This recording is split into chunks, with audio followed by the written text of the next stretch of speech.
Selon le baromètre 2019 de l'assurance en Afrique du cabinet Faber Consulting, les courtiers représentent seulement 27% des canaux de distribution.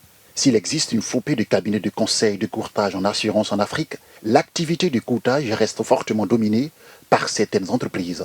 En Côte d'Ivoire, on assiste ces dernières années à une profonde mutation de ce marché. En effet, de nouveaux acteurs débarquent dans le pays, attirés essentiellement par les acquis du marché du courtage en assurance. Aujourd'hui, nous sommes 300 courtiers en Côte d'Ivoire. Ça veut dire que ça se développe. Le besoin est là. La population commence à comprendre qu'il faut passer par un conseil.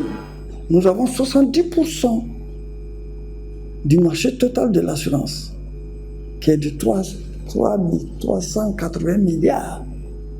70% sont apportés par les courtiers.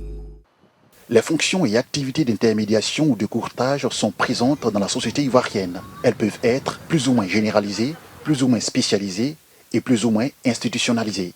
En Afrique, ce phénomène est particulièrement étendu et se retrouve dans les domaines les plus divers, comme la parenté, la religion, l'organisation politique et l'économie. Le marché ivoirien du courtage en assurance reste cependant agrippé à certains défis majeurs qui pourront assurément le rendre plus compétitif. Le grand défi, c'est le professionnalisme. Il faut développer le professionnalisme beaucoup dans le courtage. Et nous avons cette chance d'avoir le ministre de l'Économie et des Finances qui en fait un point d'honneur.